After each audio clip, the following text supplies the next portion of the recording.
喺明朝嘅時候咧，就中國嘅海軍搬咗嚟澳門。1535年咧，叫做史柏提舉司。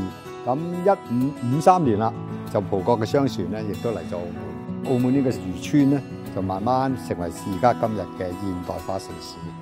而今日啦，邀請咗學者李業飛先生啦，同大家一齊介紹漫步澳門街嘅其中一條路線——邂逅海岸系列之內港風貌嘅。咁我哋一齊嚟回顧一下內港昔日繁榮嘅景象。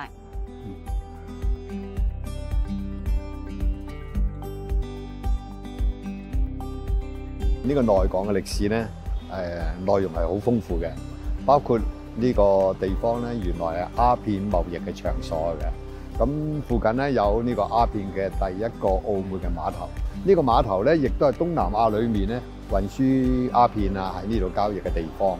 大家都知道呢個地方叫做柯邦迪前地，但係咧又有一個名稱喎，華人咧叫做咧司打口。你知唔知道點解叫司打口啊？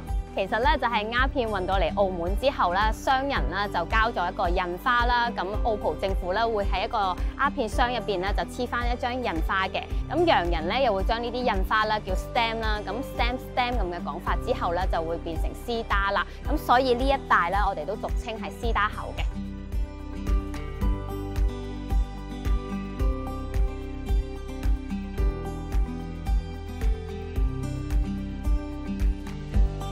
我哋嚟到呢間屋咧，就係1880年建嘅，叫做鴉片屋。當時咧儲存鴉片嘅，咁又叫做鴉片公棧啦。1839年咧，9月3號咧，林則徐咧就帶住呢個清王朝嘅指令咧，通知澳門政府，全中國都要禁煙。其實咧，我知道鴉片最早期咧係醫藥用途㗎，後期咧先俾人濫用啦，變成毒品㗎。而我身後面嘅建築物咧係由鴉片倉庫啦演變成而家嘅門診，其實咧都幾世事難料㗎。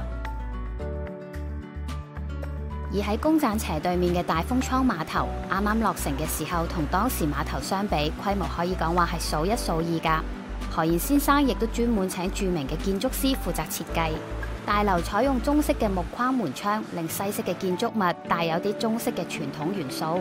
雖然呢一帶已經冇當時咁熱鬧，但係佢簡樸同獨特嘅外觀，可以睇得出碼頭嘅老闆來頭絕對唔簡單㗎。以前啦，每當澳門有颱風嚟嘅時候，各地嘅船隻啦都會集中停泊喺內港一帶作為避風港嘅。咁而大家啦都會停泊喺唔同嘅船澳碼頭，作為物資嘅補給啦、船隻嘅維修。咁颱風走咗之後啦，每一隻船又翻自己原本嘅崗位，而內港一帶啦又回復翻原本嘅平靜啦。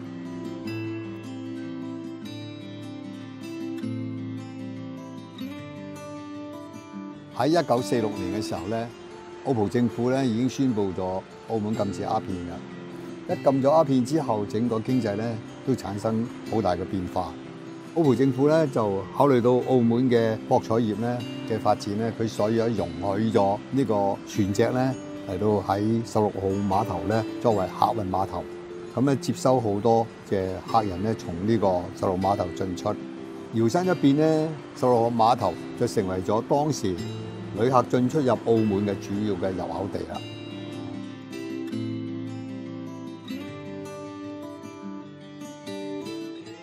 所以啊，旅客嚟到澳門咧，一定要買翻啲手信㗎。牛肉乾定杏仁餅啊？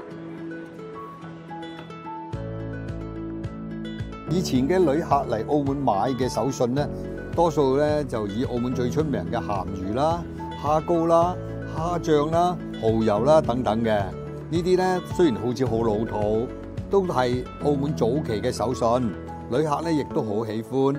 時至今日咧，雖然呢啲手信啊受檢疫嘅限制，但係都仍然有遊客慕名而嚟購買嘅。由於外港碼頭嘅開放啦，加上新發展嘅旅遊景點，種種嘅因素啦，令內港嘅發展重心啦轉移到去其他地方，而大家嘅集體回憶啦、皇宮娛樂場啦都搬走咗啦。